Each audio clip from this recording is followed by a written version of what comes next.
My name is Jesse, and I work with small businesses in the government marketplace. You're listening to FedBiz'5, where you get informed, get connected, and get results on everything government contracting. Hello, and welcome to another episode of FedBiz'5. Today we have our senior contract specialist, Frank Krebs, who is here to give a little insight into the world of emergency federal contracts, especially, or more particularly, FEMA. Happy to have you. Hey, thanks, Jesse. So we've recently seen, the disaster event from Hurricane Idalia hitting Florida. And with such disasters, FEMA's role becomes really crucial. And from a business perspective, how can companies get noticed by FEMA for, cleaning up the said disaster or other related contracts? Well, hey, Jesse, that's a great question. FEMA, which most of us recognize as the Federal Emergency Management Agency, has something known as the Industry Liaison Program, or ILP. The ILP is instrumental in forging partnerships with suppliers and stakeholders.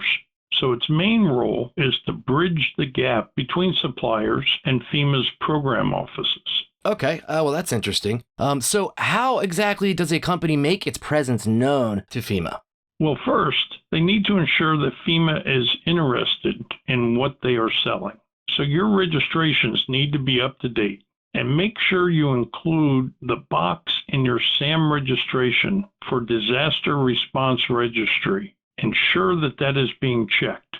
Also, if you're curious about specifics, like what does FEMA buy and from whom, FedBiz' Access's 2020 FEMA Annual Agency Report is a comprehensive resource, and it's available from our website, FedBiz'5.com. So what kind of items or services is FEMA typically looking for? Well, FEMA has a wide range, Jesse. It extends from water, hygiene kits, mobile homes to temporary labor, janitorial services, debris cleanup and removal, and even power tool purchases. Their needs are vast, especially during a declared disaster. All right. Now, if a business wants to get involved, what's FEMA's acquisition process?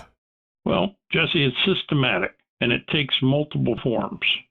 FEMA, unlike any other federal agency, awards many of their contracts in the now, as opposed to other agencies that are procuring products and services for the future. So what I mean by this is, most of the contracts that FEMA issues are of an immediate nature, right after a disaster, such as the recent hurricane, tornado, or floods.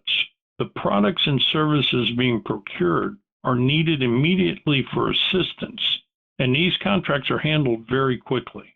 FEMA identifies the need, conducts market research when applicable. Then they prepare a solicitation, and based on the urgency and dollar value, either announce the opportunity on SAM.gov or follow the simplified acquisition process. Contractors, in turn, identify these solicitations, prepare responses, submit bids. FEMA evaluates and issues awards based on their set criteria. I've also come across terms like, micro purchase threshold and simplified acquisition threshold. Can you explain those to our audience? Sure. The micro purchase and its threshold is about making small purchases without the need for acquiring multiple quotes. Now, typically, the federal government has this set at $10,000 for supplies, services, construction projects, etc. But this maximum increases to $20,000 during a disaster. The simplified acquisition process also has a typical threshold, which is set with a value of up to $250,000. However, this threshold is higher during declared disasters and increases to $750,000. This design, therefore, facilitates quick, efficient purchases and broadens the market for small businesses in government contracting, as only small businesses can participate in the simplified acquisitions. Okay, very insightful. So before we wrap up, any advice for businesses trying to get in front of FEMA or similar agencies? Well, certainly. Like in any business, it's about visibility and trust. You need to make sure that you are known to the agency and that your capabilities are in front of FEMA, the contracting officials in particular. As with all contracting officials, they prefer businesses that they are familiar with. So leveraging platforms like FedBiz Access can also streamline these processes and enhance your visibility, making the journey from registration to award considerably smoother. Thank you so much for this valuable insight today. And folks, if you want to explore more about this topic, check us out on our website. Frank, once again, thank you for coming on, and we hope to have you on again soon. Hey, Jesse, it's been a pleasure. And remember, working with FEMA is not just about business.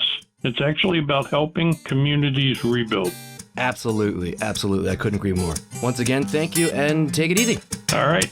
This concludes this week's episode of FedBiz'5, where you get informed, get connected, and get results. Today's podcast is sponsored by FedBiz Access, government contracting made simple. Visit them at fedbizaccess.com or contact them at 888-299-4498.